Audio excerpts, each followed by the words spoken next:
Oya, kazi unaiweza mwanangu? Hiyo kazi ndogo. Yaani hiyo kazi mimi naiweza. Hilo tu, hilo limeisha.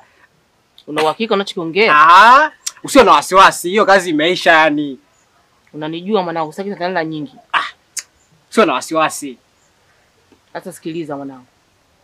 Umeona barua hii? Peleka kule kwa ule mtoto ule kwao.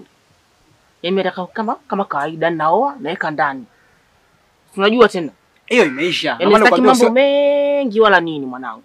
Maana nimekwambia usiwe na wasiwasi. Yaani hiyo kazi ndogo. Chapu tu. Sasa sikiliza. Shika barua. Umeona hii? Kuna 10 hizi 3 mwanangu. Ukifanikiwa tu mwanangu. Yaani ukijiona umefanikiwa zoezi lako. Oya we. Chomoa 11 mwanangu, fresh ishi nayo kama kawaida. Hilo halina shida. Yaani hilo limeisha. Barua itafika na itapokelewa. Ila ukijua oya. Kazi unaiweza mwanangu? Hiyo kazi ndogo. Yaani hiyo kazi mimi naiweza. Hilo tu, hilo limeisha. Una uhakika unachokiongea? Usio na wasiwasi. Hiyo kazi imeisha yani. Unanijua mwanangu, sasa talala nyingi. Usio na wasiwasi.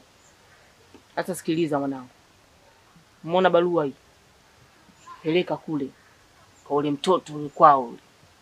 Yeye nataka kama kawaida naoa naweka ndani. Unajua tena? Hiyo imeisha. Yaani sitaki mambo mengi wala nini mwanangu. Maana nimekwambia usiwe na wasiwasi. Yaani hiyo kazi ndogo. Chapu tu. Sasa sikiliza. Shika barua. Umeona hii? Kuna 10 hizi 3 mwanangu. Ukifanikiwa tu mwanangu.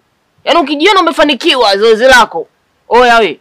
Chomoa 11 mwanangu, fresh ishi nayo kama kawaida. Hilo halina shida. Yaani hilo limeisha. Barua itafika na itapokelewa. Ila